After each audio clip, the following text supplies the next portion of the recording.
My question for you, cranberry sauce, canned or fresh?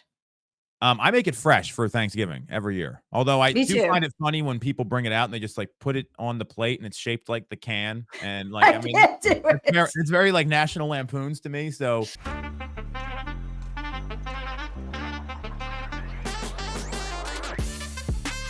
if you are not getting educated about current real estate market conditions and industry news, especially right now, whether you're a real estate agent, you're in mortgages, finance, title, you're an attorney, an accountant, people come to you for advice. You've got to be in the know. If you're not doing that, you're doing yourself and your client base a disservice. This is the Knowledge Brokers Podcast. I'm Tom Toole here with Lisa Chinatti. Byron Lazine is vacationing, drinking mimosas down in the Virgin Islands. Good for him. We're here doing the hard work. And Lisa, I've got to say, this week, I've seen more fear in the market, more than the COVID-19 pandemic, potentially more than the 2008 collapse, because I didn't have the knowledge base I have now to really process that at the time. That was 15 years ago. And what I want to lead off with here is we're seeing copycat lawsuits. We're seeing insane interviews from this bozo, Michael Ketchmark. And we actually pulled it up. We're going to talk about that in a second. But most importantly, consumers have gotten wind of the commission lawsuit and agents are starting to freak out a little bit. We've seen this in person here in our office. I don't know what you're seeing up in Massachusetts. And what I'm clear on is that this is a skill building moment. This is a moment in time where if you're a true knowledge broker, you're committed to your career and being in this business more than 5 years. You want to be part of Club 13, like we talked about last week, not Club 87. This is something you've got to get a handle on right now in your business so you can effectively communicate what actually is going on instead of jumping to conclusions and giving bad advice to consumers or to agents. Tell me your thoughts. Absolutely agree. So clearly a lot going on. I agree that I think for what I'll share is actually, I think that the panic is among those who aren't paying attention and who are just listening to the mass media that's out there. I know you and I have talked extensively about the copycat lawsuits that are starting to pop up. And I think the one that comes to mind this week that I think kind of instilled more fear than most was the one that shook out in Texas, Yes. where the lawsuit actually named real estate teams and individual brokers in addition to brokerages and the Texas Association of Realtors. So kind of changing the game, I think, for a while, we all kind of maybe hoped that agents would be not shielded or protected, but maybe not as looped up in it. I think that was a little bit of a naive stance to kind of think about, right? I think we all knew it was just a matter of time until that first lawsuit hit. And now it's going to be starting to understand what it means, what to do, but more importantly, what not to do. I love what not to do. And what the number one not to do thing is start giving people legal advice. We're not attorneys. Without a doubt. And this is Correct. a and this has happened before this lawsuit, by the way. I've had this happen during transactions where agents start telling me, well, this is what the contract really means, or this is what I've interpreted it as. And I said, hey, buddy, or hey, my friend, you're not an attorney. And if you're starting to dispense legal advice, that's a very slippery slope. I'm not an attorney. So I'm not going to make that judgment. I'm going to look at what I know the options are based on the agreement of sale, and I'm going to communicate them to my client and give them options so they can make a decision. This situation is no different. It's about what are Without the a doubt. buyer and seller's options, what should they be thinking about, and what do they want to do. In this particular situation, as it relates to the commission lawsuit, which is a little different, right now, the first thing everyone should be talking about is you might get this objection, right? Hey, I heard about this on the news, and people are hearing about it. This happened to myself and Anthony from our team at a listing appointment on Monday night. Hey, so I heard about this commission lawsuit. This is exactly verbatim what the seller says. And my brother told me it's going to turn the industry on its head and blah, blah, blah, blah, blah. And these are from very well-informed people. And I said, hey, Mhm. you're absolutely right. There is a commission lawsuit. And here's what I know. It went to appeals almost immediately as soon as the lawsuit was over. Some companies settled, some appealed. And right now, there's been no changes to the current laws or practices. Doesn't mean there won't be in the future. And that's really where we are. the seller's response was, oh, appeals, that could be there for another 3 to 5 years. And then we've got back to the focus of what their motivation is, what they're trying to accomplish. So it's, you got to be very careful what you say here. We are actually running team training right now around this, but we've sent it to the PAR legal hotline to make sure they review and tell us we're not doing anything that's illegal, right? And or you're giving attorney advice. And I would encourage everyone to do the same. But that's not what agents are saying, Lisa. You've probably gotten some of this up where you are, and people are starting to talk about, well, this is what it means. So if as a buyer, you got to do this, and as a seller, you got to do this. And that's not really the case right now. And the deeper you go into the weeds, the more you're losing the consumer on what they actually care about, which is how they get into a home or how they sell their property.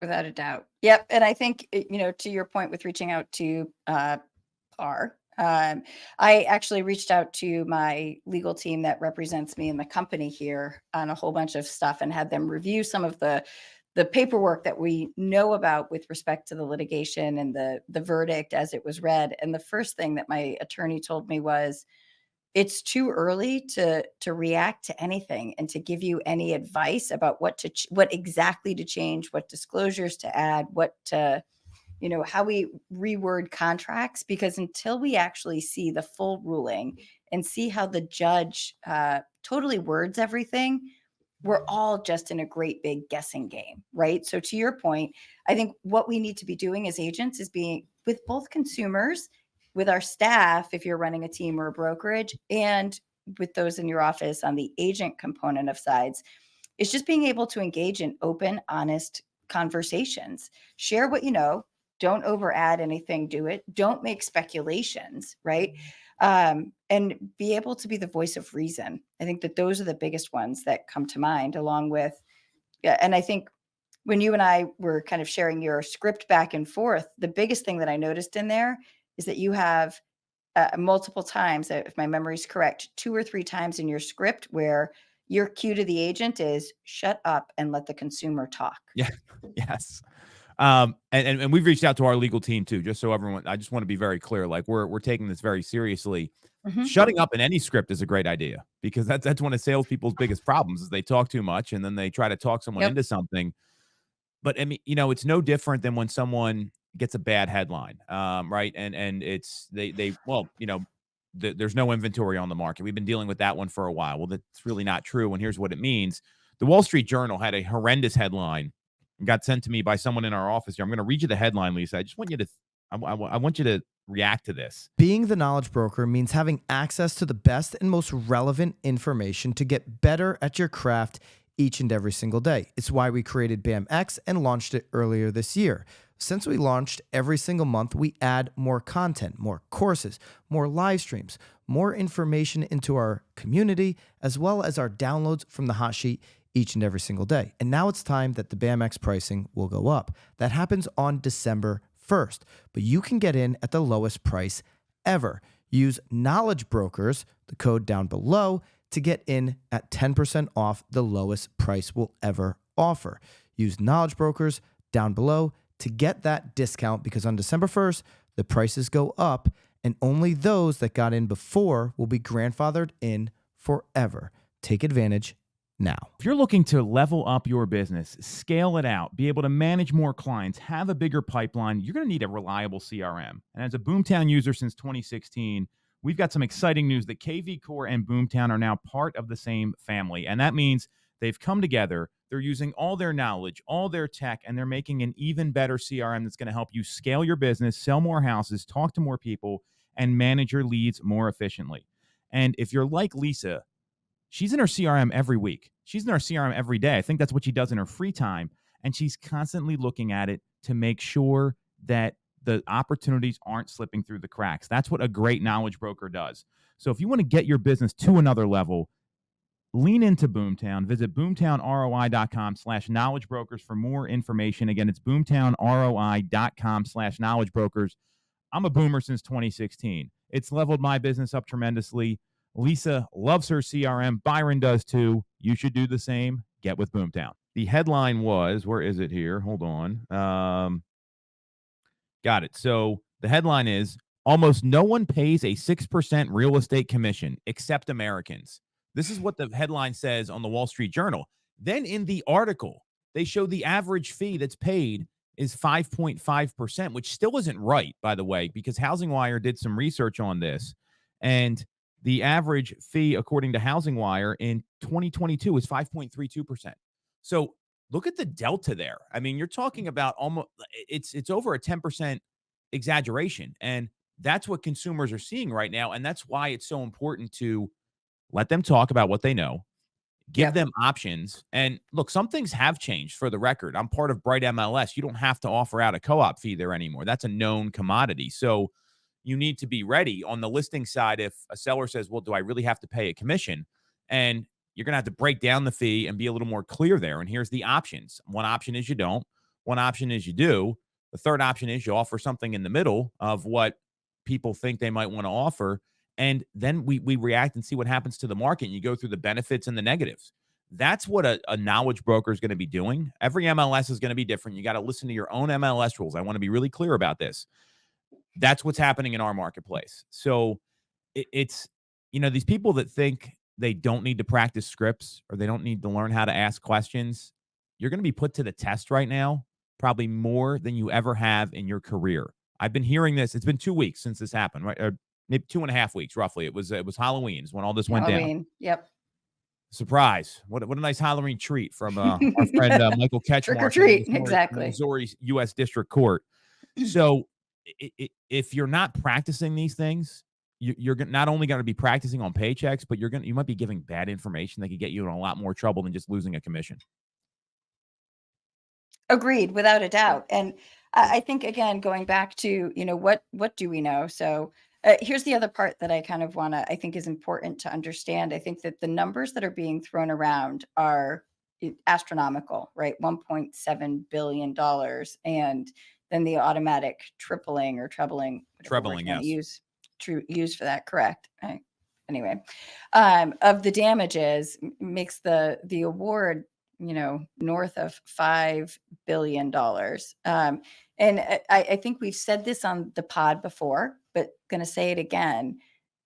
I don't think that the plaintiffs really actually want $5 billion because it doesn't exist, right? And so the goal isn't for the plaintiffs to put any of these companies out of business. $5 billion award would put a lot of them out of business.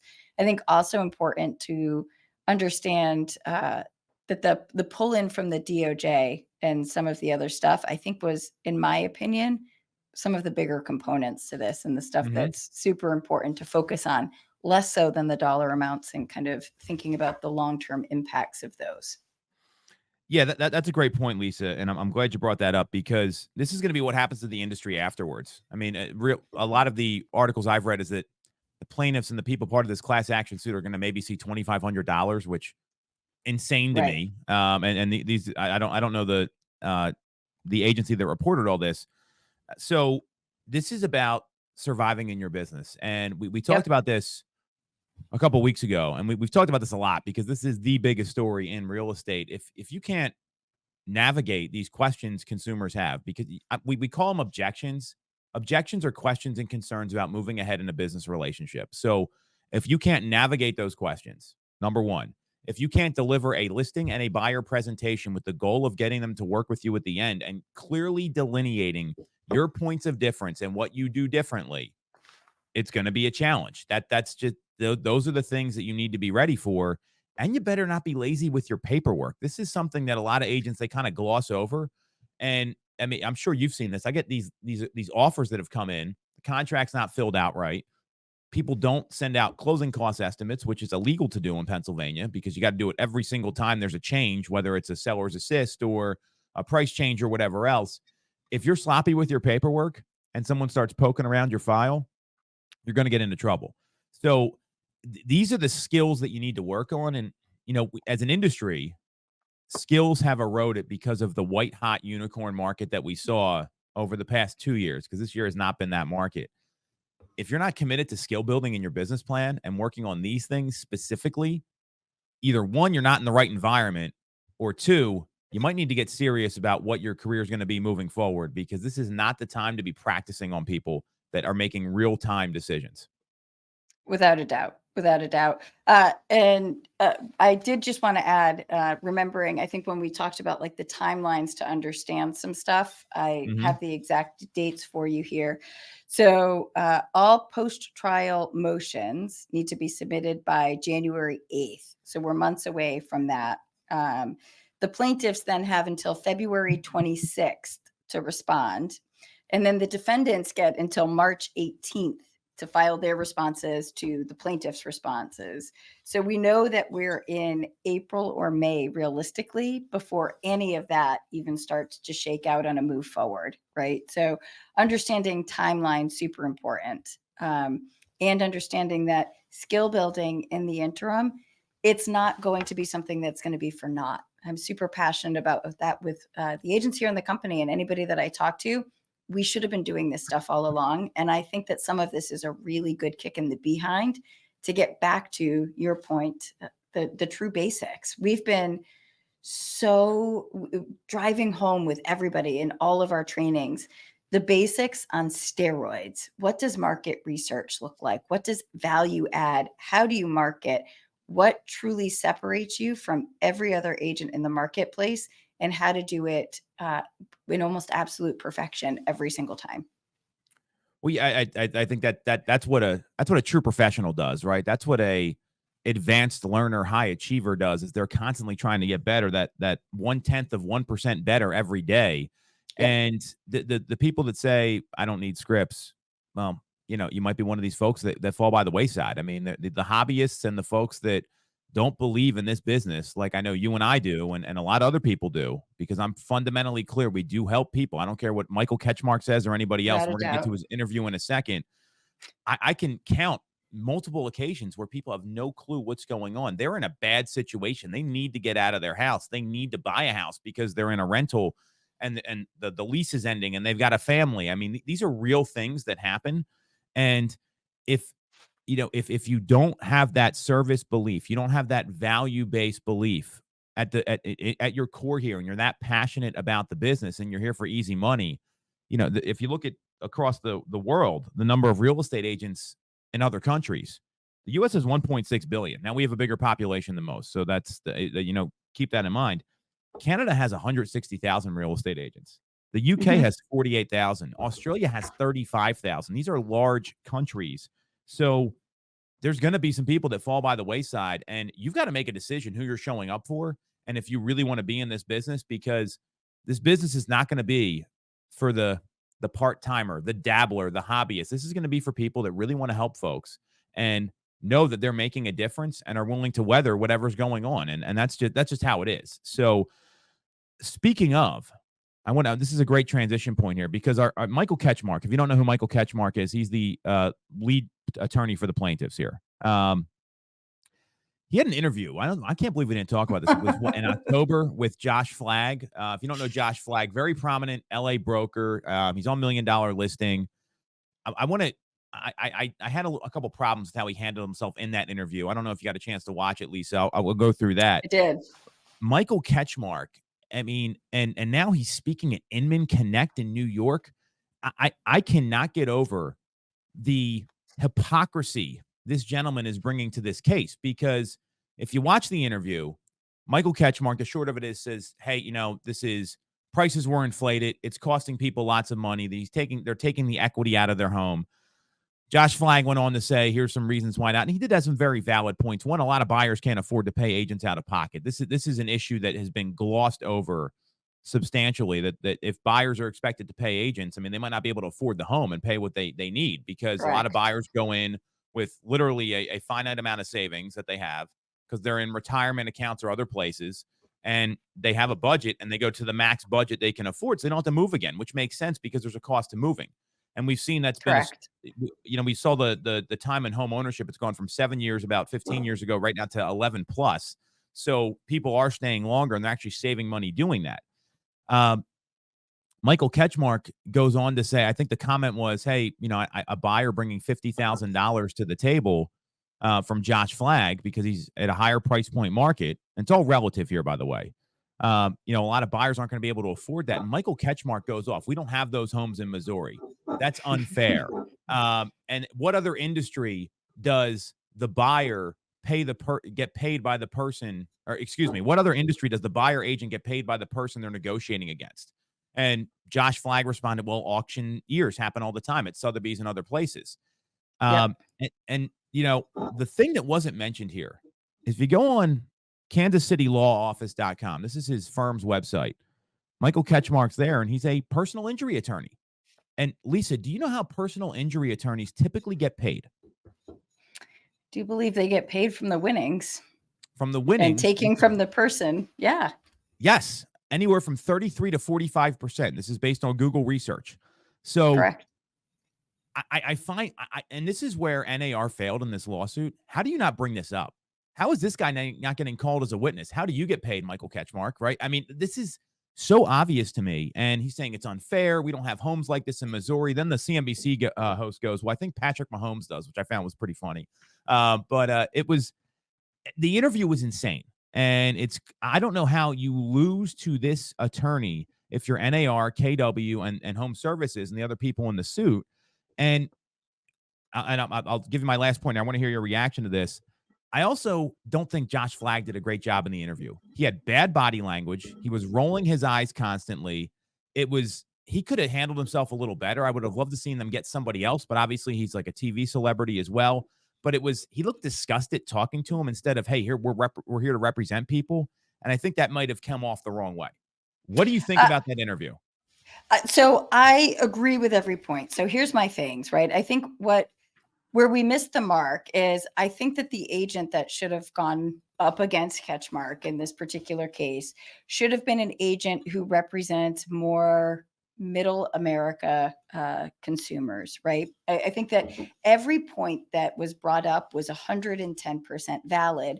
But what I think was missing is the component of something that you said earlier, which is buyers still need representation. It's not just the financial. And this is something that I'm insanely passionate about within the industry. The finances are one component of things, but representation and advice are the other. And I know over time we've said, well, an attorney could be hired to do the paperwork and that kind of stuff. But the thing that agents bring to the table more than an attorney ever will is a couple things, right? So one is eyes on the property. How many times have you walked into a property? Because I know this happened to me all the time when I was selling. And now that I'm back in the field with my agents, it's happening again. I walk into a property and I can instantly identify things like a ballpark age of the roof. I can identify defects that are blatantly obvious because of my experience and because of the skill set that I've acquired over the years to bring to the table. And if I know that that is a deal breaker for the consumer, I'm able to not just give them that advice, but to save them the cost of an inspection, which is going to reveal a defect that would cause them to not move forward anyway. The second component of it is where I think that they should have gone is if the seller has representation. It's so important to me that we remember the seller's job is, in fact, to negotiate on behalf of the seller. I believe absolutely every buyer deserves representation, but more so those at our lower price points who are often settling on homes that are less than ideal, that are not always in the best of condition, and are sometimes if working with just a listing agent, won't understand the true impact of a defect found on an inspection report. You and I, again, and most agents who've done this for a good chunk of time with a decent amount of experience, understand the difference in a foundation crack, right? In Massachusetts here, we often have basements with poured concrete foundations. Some cracks, the ones that run vertically that are under a certain width, so common you don't even do anything about it, doesn't impact the structural integrity of a house, though every inspection report will note that crack should be addressed by another professional. Now, however, if that crack runs horizontally, we've got a structural impact. And my concern is if you're the listing agent and your job is to represent the seller in that transaction, and the buyer is maybe not in a position where they can afford to then go and get a structural engineer to come in, or they're not in a position where they really understand the difference between all of that, that we have buyers making financial decisions that may have catastrophic consequences to their future financial stability. And that's the stuff that fires me up, that I think should have been addressed in some of this, is that it's it is being paid for in a way, but it's got to be paid for in some way. Those buyers deserve representation. They need representation. I'm so passionate about it. Yeah, and again, that brings you back to the hypocrisy here, and I totally agree with you because especially at lower price points, and that is where I Yes. think but this is CNBC, so I mean I think about a lot of the homes that I've sold where you see a crack going through like the bricks or the cinder block, like, hey, this is going to be a problem, guys. Like I'm just telling you right now, like let's point it out versus Right. some other things that are going. I mean that's one example, right? But there's also when these inspection issues do come up on some of these homes. And we both live in areas where you got properties built in like the 1900s or some cases the 1850s. Hmm. A lot of folks can't afford to fix them after they get in. Like, and this is so you're buying protection. And one of the challenges here is that if you're asked to come up with an additional fee on top of that, one, they're going to be able to pay less for the home. And there's an impact here on financing because if you're getting paid from the other side, right? And the seller knows that. And all I can tell you is PAR contracts, like we use the Pennsylvania Association of Realtors agreements here. It's pretty clear who's paying what. And it's this portion goes to the buyer. I mean, it's not every state's like that. And I think that's that's going to be interesting to see how this shakes out. But on top of that, you have people like it's not like let's say it's an extra $10,000, whatever percentage that is, because we're not talking about commissions here. Well, if you're buying a $400,000 home and you're putting 5% down or 10% down, if that and you can't get a seller's assist to finance it, or you're not able to roll it into the mortgage, well, your down payment, let's say at 10% at 400, it's now down to $30,000. So you're putting 5% down at that point, and you might have a higher mortgage rate. Like there's all these financial ramifications that actually hurts the buyer here, which has not been brought up at all. Like imagine you just had like a calculator of, hey, here's what happens if this.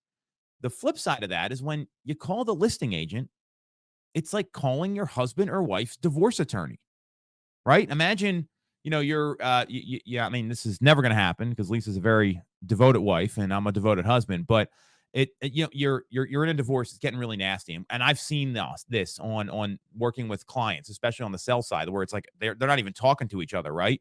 You really want the same attorney working both sides? Because I sure as hell wouldn't. You need representation.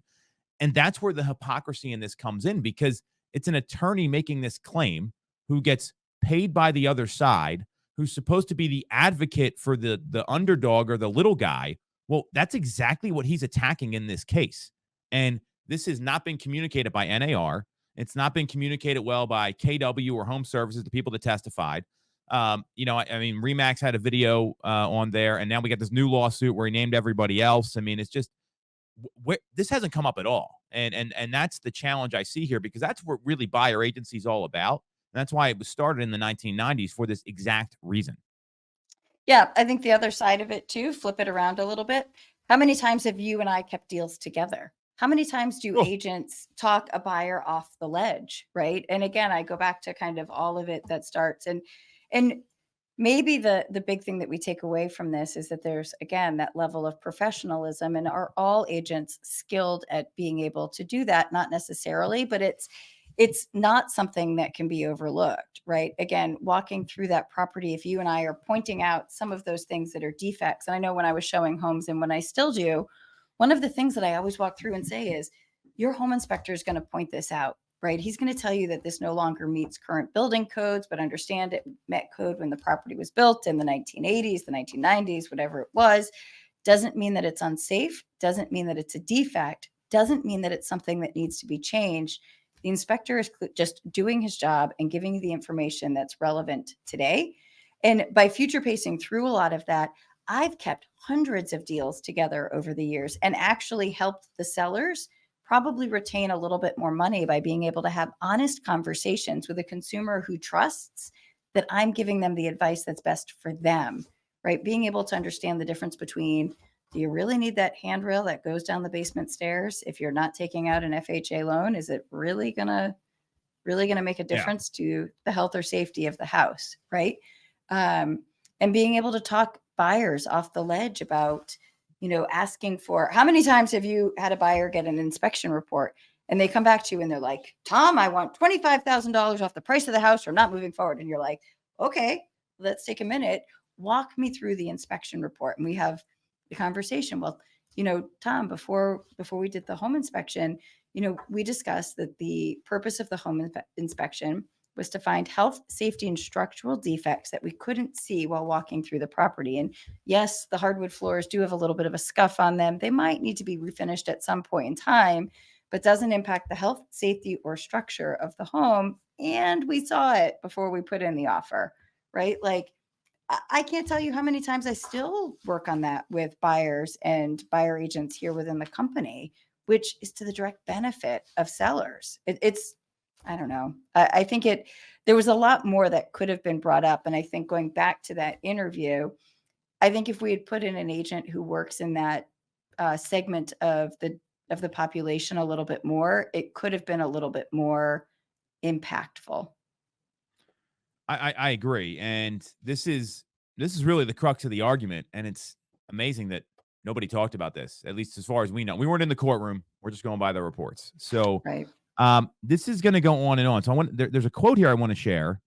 I don't know if you know this person. It's Lisa Chinatti, the broker owner of Chinatti Realty on HousingWire, about these additional copycat lawsuits, because this is something that I know we're on a group text chain and messaging groups with some other, large team leaders across the country. And the advice was you better check out what your E&O and coverage looks like. And Yep. you might need to talk to your attorney, which I know we both proactively did before that. So Lisa said in this article, this is right on HousingWire, I think it's just a matter of time until the copycat lawsuits are in every state going after every brokerage. I think the question mark is whether it retains itself to just the brokerage level or whether it trickles down to the team and even agent level. I think this is a concern for people, right? And if you've been cutting corners or you've been doing things that maybe, look, I mean, we're in it, and who knows what goes on in the industry. I know what we do and what our practices are. Do you really see this happening in all 50 states? I'm curious about this. Like, you were interviewed, you were asked, the statute of limitations is different. The Texas lawsuit was filed by a home builder, by the way, which is insane to me. Although we have some home builders here that don't want to pay commissions anyway. Maybe that's why they did do it. How do you tell me more about this quote, Lisa? Yeah, well, I mean, I think it's like anything, right? You go back, you can think about any of these things over the years. The mesothelioma ones. How many ads did we see as those kind of shook out across the country?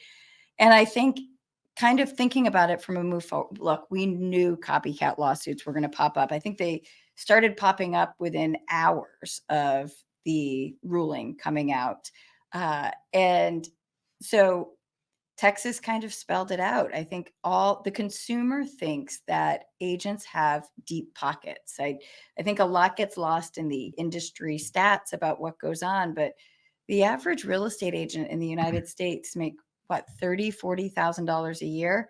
And Yep. what I'm going to say, I hate that Facebook post that's going around right now by real estate industry, and I don't think this helps us any. I'll say that very publicly. Like, I'm sure you've seen it. It's like this block of text. It's like what you don't know about what your realtor does to earn their commission. Oh, yeah. Oh yeah, it's, you know what? It's so long I haven't read it because nobody cares, right? Yeah. I mean, I just want to be Correct. fair. I agree with you. You know what? The time someone cares, and Ricky Carruth has been saying this, and I want you to go on here, is the time people care is when they're in the transaction. Other than that, people don't care, right? And I say this with peace and love, that they don't care unless they're in the transaction. And right now, because real estate agents have been kind of public enemy number one, and look, this has happened with accountants, it's happened with other industries. It's going to be like that until someone needs the service. And Correct. you got to stop worrying about what everyone else is saying and focus on helping the people that want your help. Go ahead. Correct. Without a doubt. So the trickle down. I think that, what you said earlier is kind of factual. And I think that clearly the E&O insurance exists. And I think that there's maybe some play on whether E&O is ever going to actually cover any of this. My gut says no. I've read my E&O policy backwards and forwards. I actually went through it again as we were renewing our E&O while this case was getting pretty close to shaking out. I think I renewed my E&O for the company in August. And I mean, this whole thing is not an error and it's not an omission. So I'm not sure why E&O would really fully cover it. Yeah. And I think my gut says that, again, the copycat lawsuits will shake out, but I don't think that, again, there's going to be a ton of money to get from the traditional real estate agent. Same thing with the team leaders. I think a lot of what we do, and this goes back to my feelings about the industry in general. And I think at some level, we as team leaders, brokers, agents, we perpetuate it. It is the bane of my existence when we talk about how many units we sold, our top line GCI, and we brag about it. We are kind of saying we're putting ourselves out there, right? We talk about the freeloading, not freeloading. That's not what I meant. The free spirited lifestyle where we can go wherever we want. We go on vacation. We post all these pictures. We carry the high end, handbags and, drive around in expensive cars, all to perpetuate an image.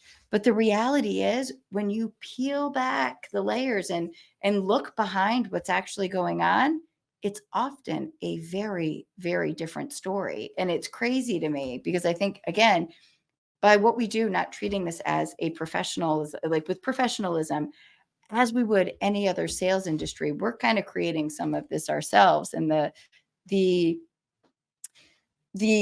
assumption that real estate agents have deep pockets where they're going to be able to pay out all of this money, I don't know. I think a lot of it comes from that perception right there, right? But I'm going to get off my soapbox on a lot of that. But like, think about how silly that is. No one can. GCI doesn't matter. You know what matters? Nope. Profit in business, Profit. right? Yep. And I mean, I've always been one where, our marketing share, certainly when we're talking to people that actually care, when they're interviewing agents, that's when I tell them, hey, here's how great we are. And sometimes I'll even make the joke, hey, here's how great we are. I'm going to let you read this on your own. Let's talk more about your needs. And that's what knowledge brokers should be doing. It's all about the client, all about the relationship building. I did a 5 a.m. call today about hunters versus farmers, right? So the hunter mentality is one going out, finding business all the time, bringing, you think about the Stone Age or other times in our past where people actually had to do this. Thank God it's not now, because I would be hungry. They have to go out and hunt and bring, food back to the tribe or to the family. And then there's people that play the long game, and it's all relationship building and growing. And to me, it's the hybrid. And these Without a people doubt. that when you have you're talking about all these other things, like you have to focus on the relationship. The most successful teams and organizations and agents and anyone in this business, they have a relationship based business where they build relationship with people so they trust them, and they're not questioning the fee. They're just glad they got where they needed to get to with a limited amount of stress. So your soapbox is right on, Lisa. And agents are the worst at this, right? You don't see people who are attorneys, right? Because we've been talking about attorneys a lot here, and there's a lot of great attorneys out there. Not like, hey, I just won this case. Like, you don't see that online. Like, it's stupid. So Correct. that's why, if anything, when I'm on social media, I want to highlight our other agents, and I want to make sure that they can get some organic business. So it's not them putting the bullhorn out. It's me being proud of their worth ethic, grateful that I get the chance to work with these people that are actually in the trenches, making a difference in folks' lives. That's a very different approach than, hey, look at me, I just sold this house, which is what all Correct. agents do, by the way, on social media. Yeah. So we're running tight on time, not to cut you off or me off. But what I want to wrap up on, next week is Thanksgiving, right? And I don't think did we agree we're not filming next Friday? We are not filming next Friday. I'm going to be ice skating, decorating my house, all sorts of holiday activities at the Toole residence. Should be a blast. We'll be having Christmas music blaring, I'm sure. It'll be jolly and bright, Lisa. My babies will be home, so that makes my heart happy. I don't know that I'll be all doing the more all reason that, not to do the podcast, because Lisa Facts. sends her kids off to other states to go get educated, unlike us. So it's a different lifestyle of Massachusetts. Whatever. One day I'm going to zing you back on something. Anyway, so to wrap up, I think we agreed, and just a couple minutes to do it. Turkey of the year. Turkey of the year. So you didn't know what this was when I texted you this morning. You want to explain? Well, yeah, it was I guess I knew what you were alluding to, but found it funny. How about that? So what was the exact definition you gave me? I'm going to pull it up here. So turkey of the year, you were kind enough to send me the Google definition. It's slang, a person or thing of little appeal, a dud, a loser. All right, ladies first here. So turkey of the year. I love doing this every year because everyone talks about like the greatest person of the year, but there's been a lot of stuff that's happened in real estate this year. So we're going to focus on the real estate industry. Biggest turkeys. Lisa Chinatti, who do you got? I got Bob Goldberg. Not a fan. Not a fan. I think the way that he led NAR through this, I think the way that he led NAR through some of the other stuff that was shaking out all through the year. It was a toss up. I know you took my second, so no love lost there, but I got Bob Goldberg. So I agree with Bob Goldberg because everything we talked about, I mean, remember the don't worry about this commission lawsuit back in 2019? Yep. Well, this guy is now out of a job. He's Yep. had sexual harassment allegedly run wild through NAR, which is very disappointing in an industry full of women. I know you have Yep. some strong feelings about that. I do too. I think it's bullshit that goes on, and you can't allow that stuff to happen. And there's good old boys rumors. You know, they have a conference going on right now, and there's like some big party at NAR, and I haven't heard any news come out of this. Like, what a joke! And unfortunately, NAR let everybody down here. I mean, you can. There were certain companies named, certain that weren't. Redfin's no longer part of NAR. So I like that. I like that turkey of the year. Mine is probably pretty predictable after the rant I just went on here, but it's personal injury attorney, lead plaintiff defendant Michael Ketchmark. It's a hypocritical money grab on his part about what he's doing. There was an article, HousingWire came out and there's a lot of great personal injury attorneys out there. I want to be very clear because this does happen. People get hurt at work. I have a friend of mine, someone we used to work with. Their spouse fell down a shaft in an abandoned school in Philadelphia, right? You need a personal injury attorney for those sort of things. So Correct. I just want to be very clear about this. But there's also the personal injury attorneys that they smell blood in the water. They see an opportunity. And if he's getting paid 40% on this treble damages, $542 billion suit, you know, I mean, it's wild to me what goes on. And unfortunately, the things he's focused on are not the crux of the argument like we talked about, because I'm a big believer we do help people. I think it's a slap in the face to real estate agents. I think Inman News is my runner-up because they're having this ass clown come to the Inman Connect in New York, and he's one of the speakers, and it's supposed to be a real estate media company. So those are my co-turkeys of the year, but this is going to shake out. I mean, this guy's doing what he can for his career. Unfortunately, there's a lot of people's money at stake, and it's not just real estate agents, home buyers specifically, VA buyers who aren't allowed by the veteran benefit that they go earn by serving our country, can't pay any buyer's fees. You're putting these people at major risk, buddy, and you might need to rethink what you're doing. I know there's a lot of vets in Missouri where he keeps talking about, we don't have these high prices here, Josh Flagg. Well, there's a lot of vets in those states too. Without a doubt. And one last thing, and then we'll really wrap it up. And I don't think we have time to really dig into it, but I think if you're watching this podcast, you should be doing a quick dive into what's going on in interest rates right now. It has been a remarkable week with a lot of data points that have had some really good impact on interest rates. I agree. Do we want to jump into this now? Do you want to give it like 2 minutes here? I got a script for everybody they can use before we go. Okay, go. You ready?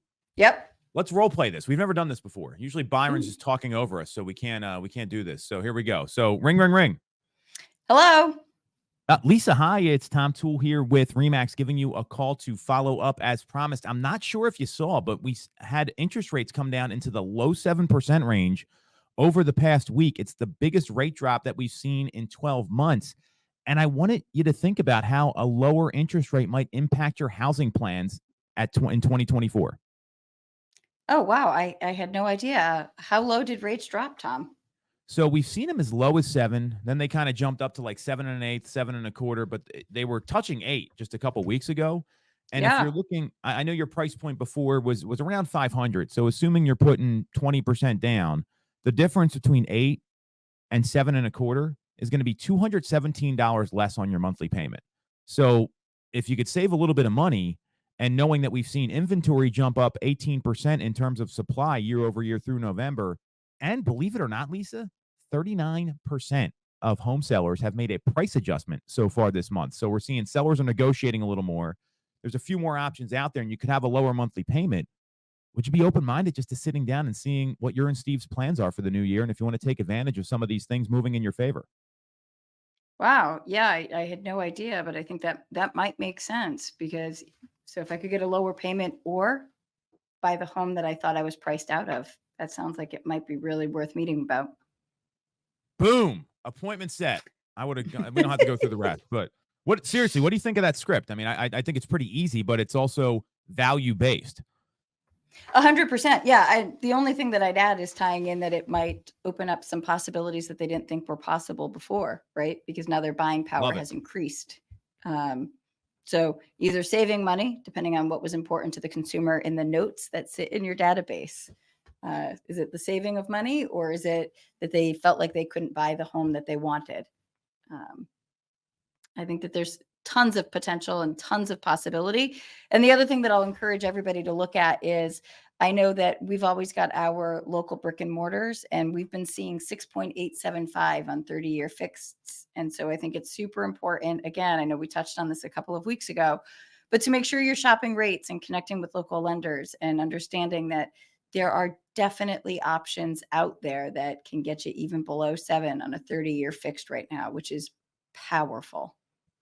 Yeah, and it's just bringing options to people. They're gonna do things for their reasons, not yours, Lisa. I mean, it's always about the Correct. consumer, but most people don't pay attention. Like if you're not in the decision, like I'm looking to buy a house, or I'm actively looking, or I'm actively shopping. 95% of the population, they're not thinking about this. Really, you got 5% that's in a decision making phase, roughly. But there was a survey that went out from Zillow. It said 25% of homeowners are thinking about making a move over the next 2-3 years. The right Yep. opportunity comes up, the right rate comes up. There's a lot of things out there. Just do what we talked about doing. Why buyer agency makes sense. Just go out and try to help people. And that's what knowledge Yep. brokers are going to be doing this year and in 2024. Love it. Love it. Love So it. happy Thanksgiving, everybody. Turkeys of the year. Lisa, what are you cooking dinner? What's your plan here? Like, do you make the turkey yourself? Do you have Steve do it? And like, do you go out to dinner? I'm curious what goes on in the Chinatti household. I cook. It's probably Love it. like one of few times a year where I cook. I will actually cook everything from start to finish by myself. I won't do the dishes though. I do the same thing, believe it or not. I'm also the cook in the Okay. Toole family residence here. So, how do you make your turkey? What's like? Are you like a deep fryer? You don't come off that way. I feel like you're like a roaster. You're basting it. It's a very slow process. That would be my anticipation here. This is factual. I do live in Boston. We are as old school Thanksgiving as they come. My question for you, cranberry sauce, canned or fresh? I make it fresh for Thanksgiving every year. Although I Me do too. find it funny when people bring it out and they just like put it on the plate and it's shaped like the can. And like, I mean, can't do it. it's very like National Lampoons to me. So, Yep.